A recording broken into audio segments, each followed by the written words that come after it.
Hi everyone, this is Jean-Remy Duboc from duboc.me.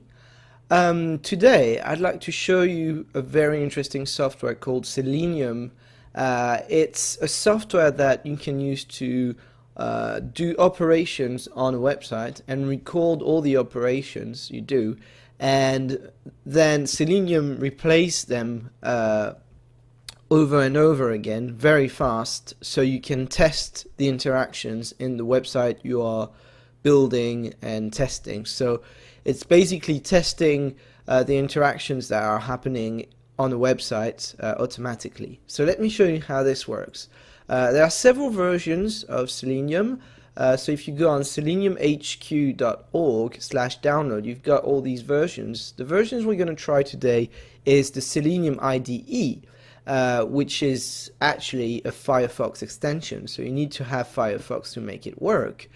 And so if you click on download, you're going to have the classic message of Firefox saying, well, this wants to install software on your computer. That's what happens when a Firefox extension needs to be installed. So you can click on allow, download again, and make it and install it. So it's your classic Firefox extension installation process. So once you've done this, I've done it earlier. So if you go to Tools and you've got a Selenium IDE menu, and so this is how it looks like. You've got your base URL, so that's where your web operation is going to start, and then you've got all the commands, all the things that you are doing on the website, which are described, which will be described in this table. So let's see how it works. The way it works is that you click on record over here on the right, and you do your operations, you fill forms, you click on buttons, etc., etc. And Selenium records all that, and then it's all described on the table, and you can replay it as many times as you want.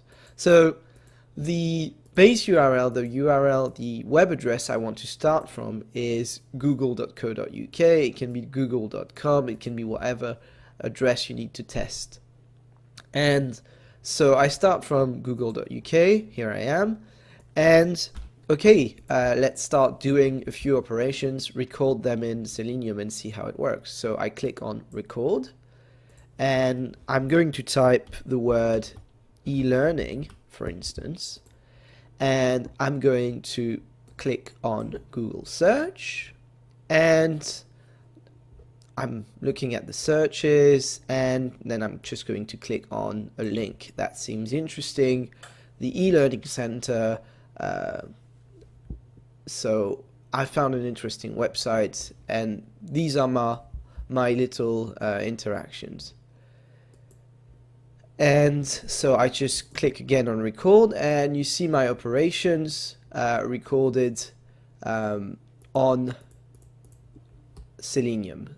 And so now all I have to do to redo everything I just did is just to click either play entire test suite, so I have my test here, or just play the current test, because at the moment I only have one test to do. So you can add all sorts of different tests here on the left. So let's try this, and let's try it slow. You can also have a look at the speed of the test. So let's try it slow to see how it works. So I just click on here, and as you can see, I go on Google, I type e-learning, and I click on the e-learning center. So Selenium just redid what the interaction I did earlier. This is very practical because you gain a lot of time by automating all of this. You can use this to test websites, but you can also use this to automate putting your password and login in different websites. You can have all kinds of things that you do routinely happening much faster using this system. So I recommend you try it, and tell me what you think.